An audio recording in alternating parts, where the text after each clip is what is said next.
1 2 1 1 2 microphone testing microphone 1 2 1 2 1 2 mic testing mic 1 2 sawa.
us, yeah? Yeah, I think let's just go. Let's count. Okay. We go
Aliwapa football in family. My dad ensured to be a professional. Tunaweza kusukuma huko kidogo to a little bit of room. Yeah, ghost tumepata kiti yake. Yes, tuwe na room kidogo. Sio kama tuna squeeze sana.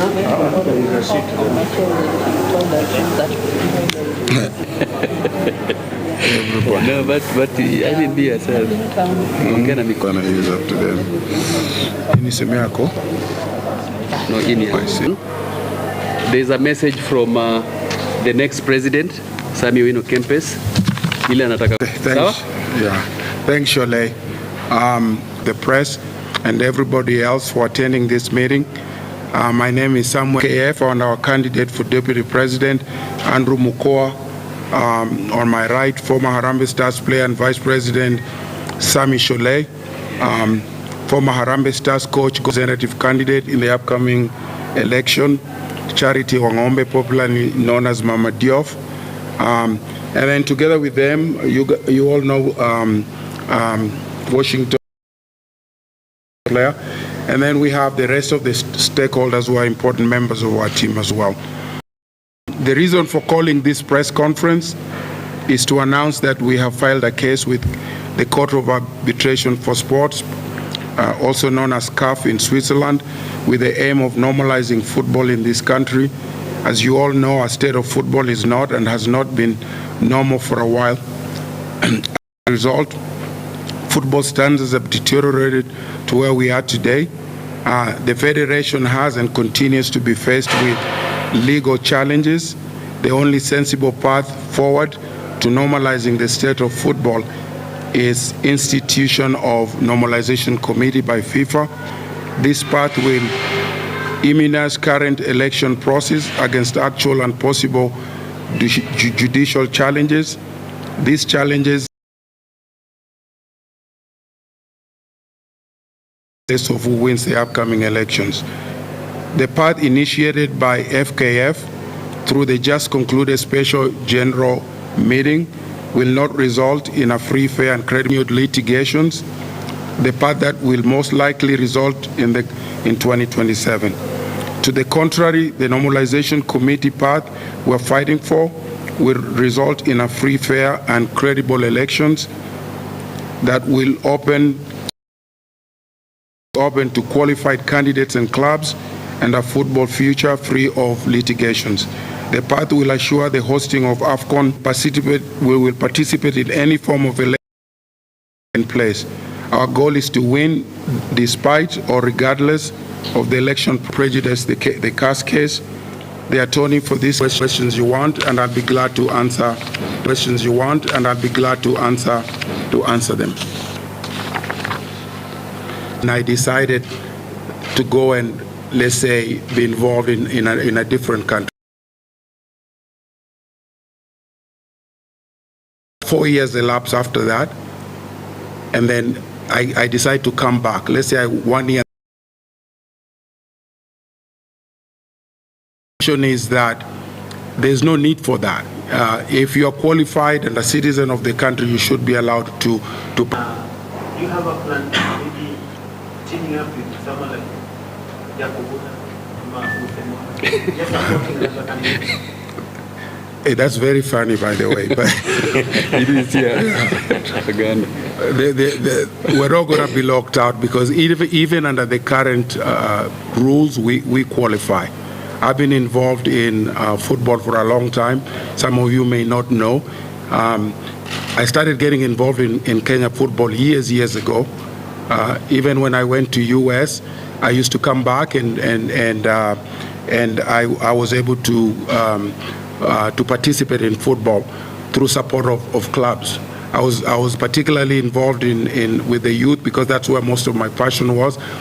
So I am involved in clubs, I am qualified, so that's not an issue. So when was this election filed? Are you the Of this month, and it's just important to know that it's been filed. Yeah.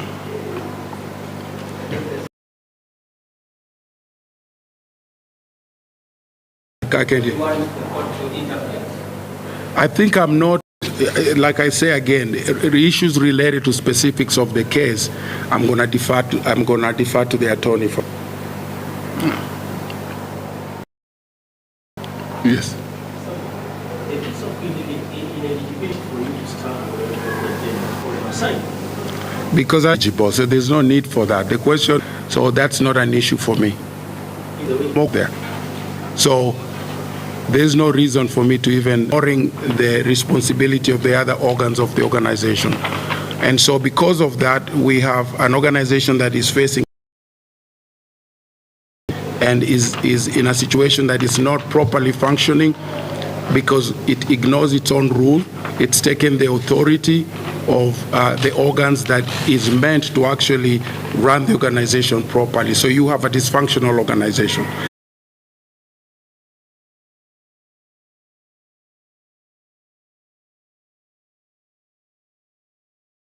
The integrity, if you go to where I come from, I am respected because I do things with integrity. I have built multiple complexes, soccer complexes, like anything you've not seen here. I've been able to build complexes that have multiple fields and are good quality. So I have that experience.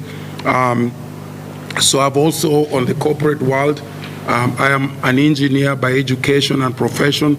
I've worked with some of the top organizations in the world, engineering companies as well as software development companies. So if you look at the body of work that I have done, I don't think there's anybody that comes close to the qualifications that I have to be able to run football. I always say this, my being a former football player doesn't qualify me to be able to run football. But I think the most important thing is the competence. Kenya football needs somebody with integrity, number one. And the reason I say that is because we live in a country right now where there's no accountability. And so people can get away with a lot of bad things. So I think having integrity is very, very important. And the way you know somebody has integrity is you look at their history. Your history tells you a lot about the person, and that is something I bring to the table. So I do have a tremendous amount of experience to bring to the table. You tell me any other candidate who has that body of work or has that level of experience. Maybe you think our football is so much politics? I think politics is always part of football. But the beauty of football is this, especially in regards to the federation, is that you have the protection of FIFA, and that acts two ways. One side of it is if you are corrupt, unfortunately, you are protected. But the flip side of that is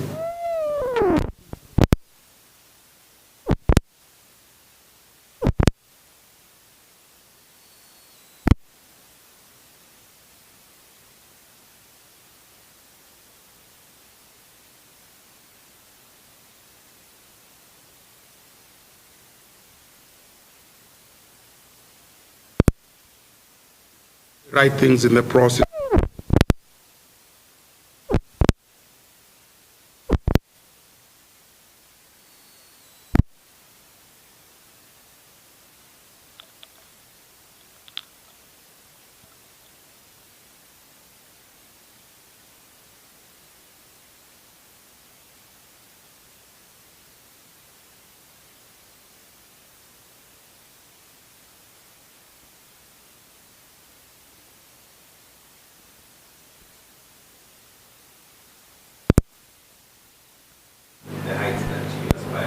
Yeah, very good question. So what we will do in the coming future is we will have a presentation of our manifesto.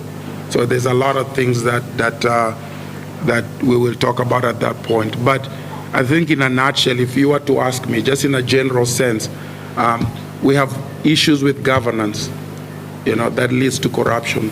So that's an issue. We don't have infrastructures in place. That's another issue. You cannot build football if you don't have infrastructure in place. What do I mean by that? I was watching, for example, the national team yesterday, okay? And the one thing you noticed is the lack of, I hate to say this, we do have a good level of talent, but we can do better.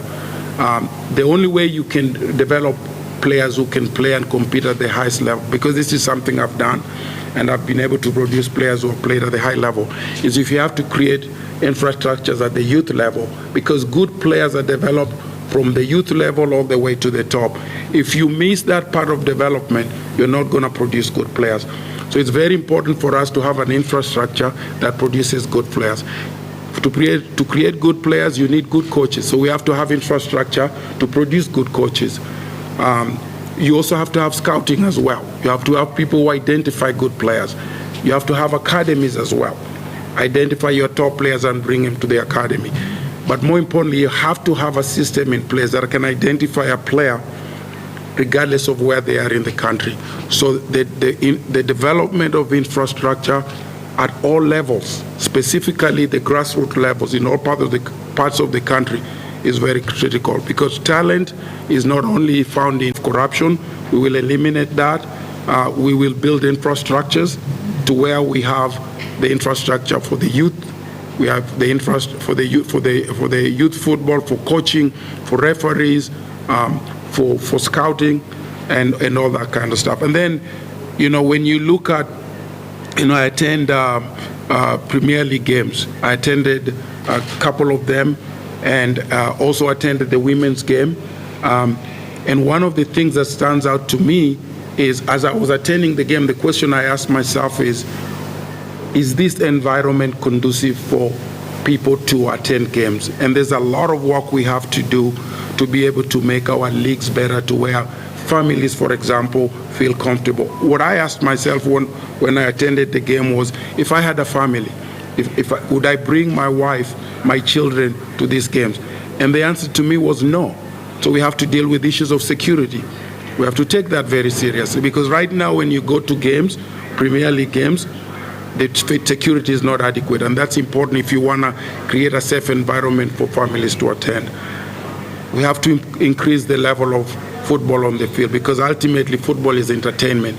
We want to go there and make sure that you're entertained. And then, are we marketing our games the right way? So we have to market the games, we have to market the players.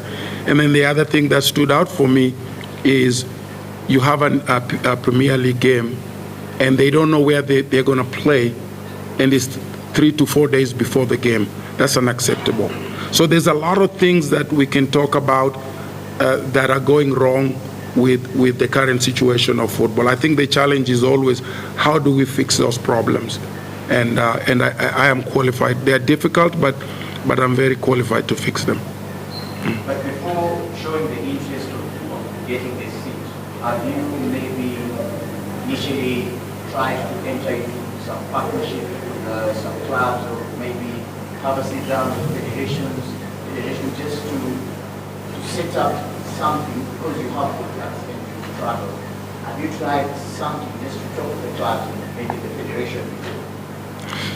Yeah, so for your information, there was one time I talked to Nick Mwendo about coaching the youth, the under-17 youth, and even the under-20. And knowing the issues with the federation, because I was very familiar with the challenges that are involved in running the national team. I turned in my proposal, and part of because I did not want to be part of that and run into the issues that were being faced by coaches. And so my proposal was designed to ensure that those problems were not there. I believe the potential was there to be able to do something good. So I have talked to that's just an example of even talking to the federation.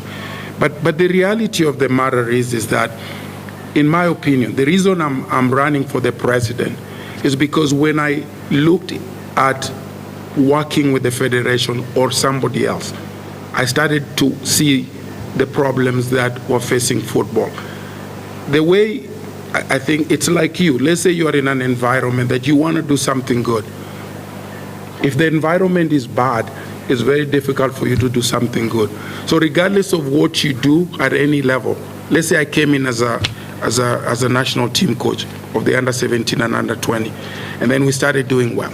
And then all of a sudden you're facing a federation that recognizes that, hey, Sammy is doing well, now we want to take advantage of it. So now they say you have to bring in this player from this club, for example, or this many officials have to travel with the team, or just name any kinds of things that they might tell you.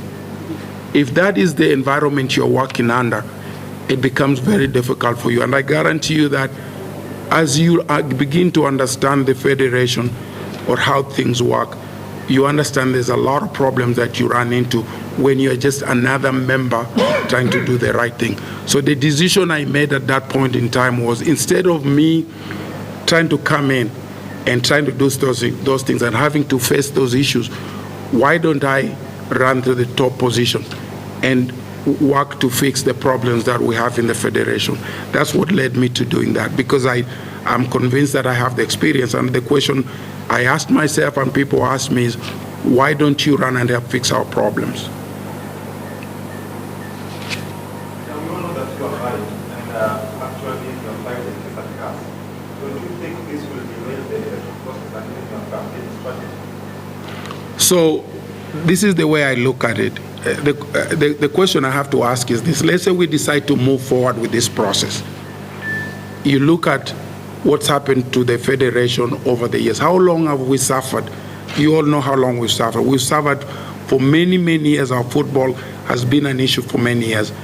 And part of the problem is that we tend to have this need for expediency. And so what we do is we say, let's just move forward and ignore these issues we have.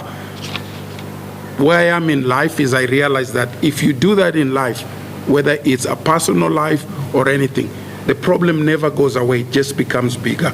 So for me, if we move forward with this process as it currently is, with the federation putting things in place, what's going to happen is there's no guarantee that even if the process goes along, let's say I win, or anybody for that matter, there's no guarantee that there will not be litigations. And there's a good possibility that the person that wins the election will have to deal with those issues.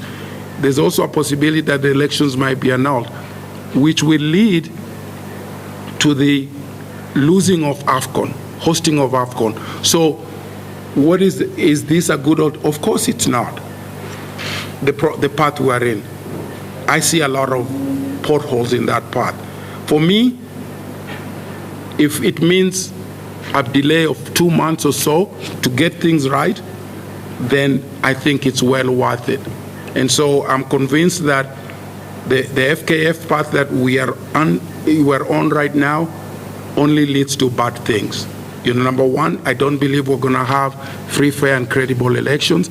Number two, I still believe it locks people out, not me, but anybody for that matter, that is qualified to run. Number four, it's littered with future litigations. Actually, there are certain litigations that are going on.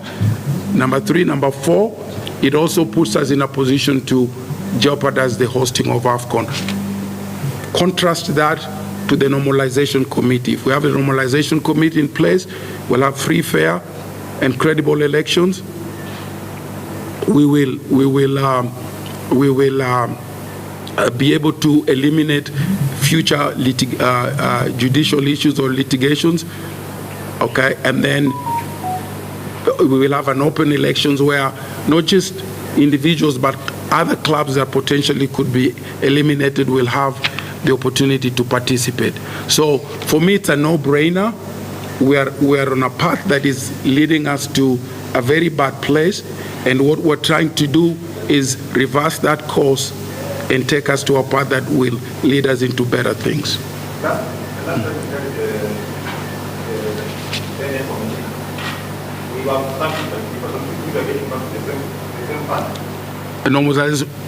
This is what I say.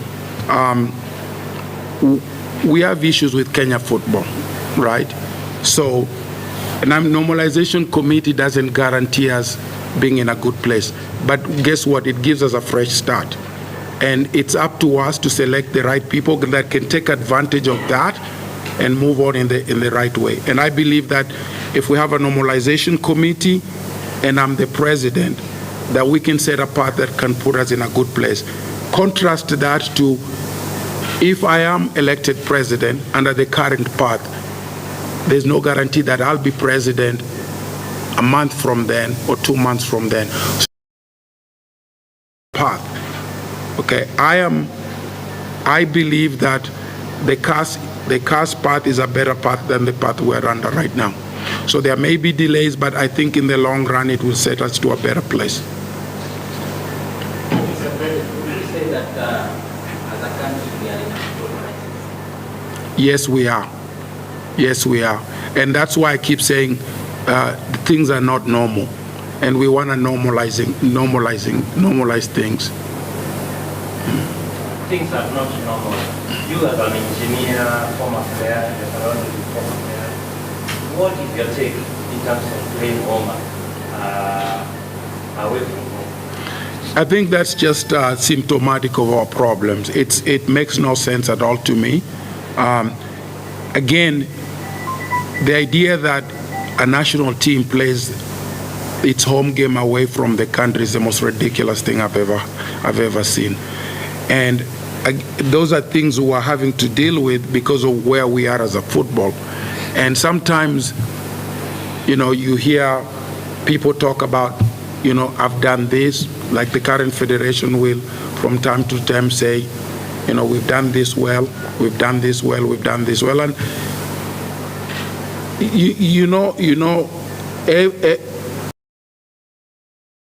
once in a while you do good things, but as a general rule, the expectation we're used to football being run so badly that we've forgotten or we've given up hope that we can really make our football better.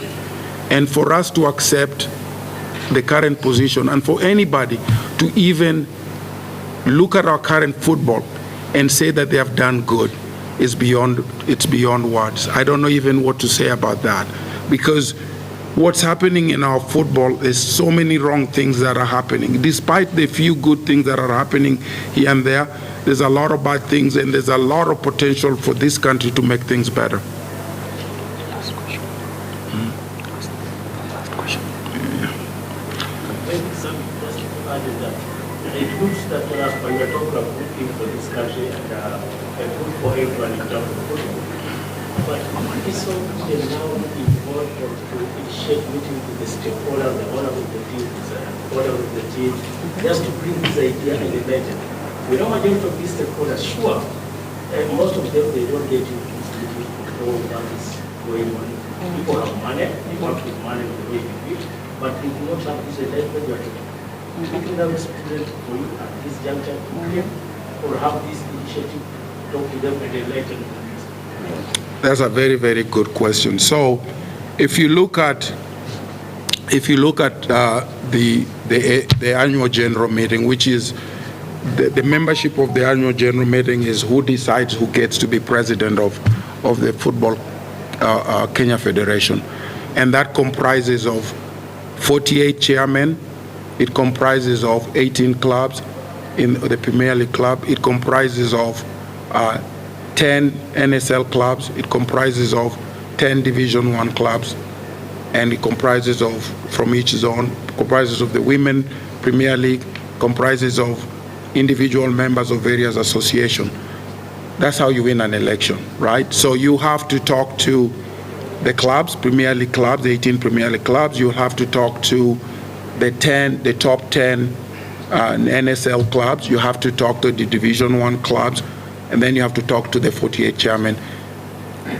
For me, the most difficult part, that's 48. 48 chairmen is more than half of those people that are going to vote. That's the most complicated part of this voting process. So when I decided to come into this campaign, I did an analysis of the election,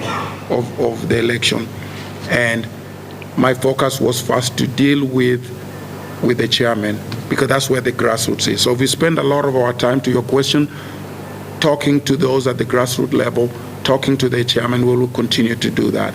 And to your point,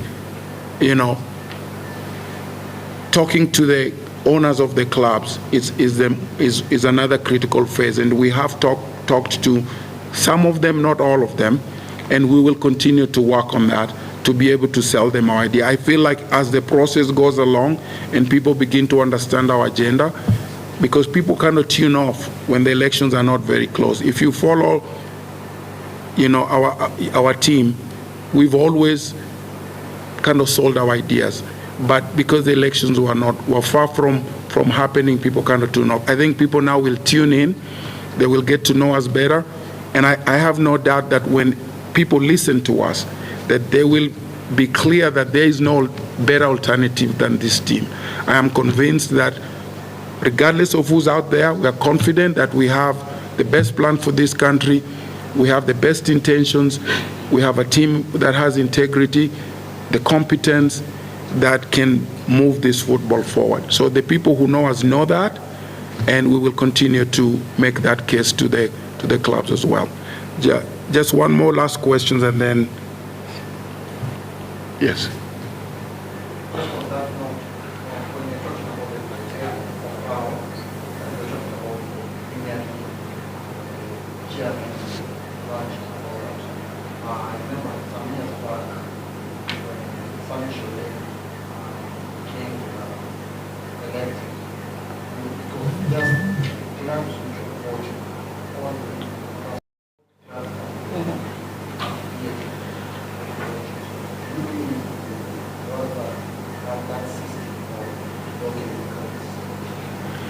Yeah, the current system was actually meant to favor the football Kenya, the current football. They changed it to favor them. That's a good point. I think, unfortunately, with the time, I have to deal with the current situation, with the current process, the way it is. We can change because it's going to take a long time to get that done. The biggest, when we talk about inclusion, we talked about inclusion. If you look at the way the elections are set right now, the sub counties don't get clubs at the sub level don't get to participate in the elections. That makes no sense. It makes no sense at all. And that's what we're fighting for. I know some of you may not understand this, but when we talk about inclusion, we're not just talking about inclusion of the candidate. We're talking about inclusion of all clubs. We believe that those clubs at the grassroots level, at the sub-county level, needs to have a chance, a say in terms of who votes. They need to be the first to vote, and then we need to vote at the county level, and then at the national level. They vote last. Makes no sense. So for us, inclusion, that just doesn't mean the inclusion of the candidate, but inclusion of the clubs. We feel like that's something that we're fighting to change in this normalization committee process. Yeah, I think that's it. Maybe if DP has something to say, the rest of us, you can pull us on the side, and we do individual interviews. I think that would be great. Yeah, I think my name is Andrew Mko. First of all, I want to appreciate President Sammy Owino Kempes to pick me as his deputy president. And I can tell you for sure, this house is full. It's completely full house. And I want to say this. Sammy Owino Kempes is our son. He was born in this country, and he played football in this country. Sammy Owino Kempes went to America. He got a scholarship because of football. Sammy Owino Kempes in America, he has been involved in football, and that's his life. And the way he has said, he has an academy in America. So if we say about eligibility, Sammy Owino Kempes is qualified. In fact, he's overqualified. I can say so. And also, he is coming back to pay back, because he got his scholarship because of Gor Mahia and national team of this country. And now he's coming back to pay back to Kenyans. He wants to improve, he wants to change football administration in this country. And I think you as press people, you know what is happening in this country when it comes to sports, football. We need to bring football back to its glory. Those years that Sammy Owino Kempes used to play for Gor Mahia, I think you understand. the kind of football we had in this country. And sometimes it pains when we see people complaining about football. And now we have our own, the person who can change football in this country. So we are absolutely behind Sammy Owino Kempes, and we have what it takes, Sammy Owino Kempes, to bring football back to its glory in this country. That's what I can say. We want somebody who knows more about football administration, accountability, good governance. When you talk about a player in the field, he knows because he has been a player. When you talk about players' welfare, he knows because he has been a player. When you talk about coaches' welfare, he knows because he's a coach. So let us embrace our own. Let us embrace Sammy Owino Kempes. In fact, our team is completely full. We are on board. Across the country now, we have all the NEC members. We have all the chairmen across the 48 branches, and we are ready to go. So this issue of eligibility, let's just forget about it. Sammy Owino Kempes is overqualified. So thank you so much for coming. Thank you so much for honoring our invitation, and may just God bless you, and we are looking forward to work with you in the future. Thank you so much. Yep, that's it. Okay. That's it, yeah.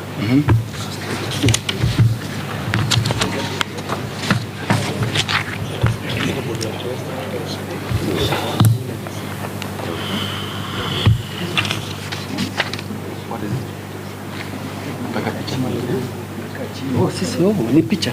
Oh, picture. Oh, okay. Nani anapiga picha? Okay.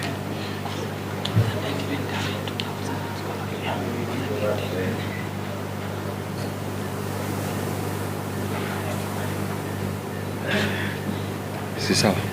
Okay. Yeah, that's it. Hey, thank you, everybody. so much. Thank you for coming.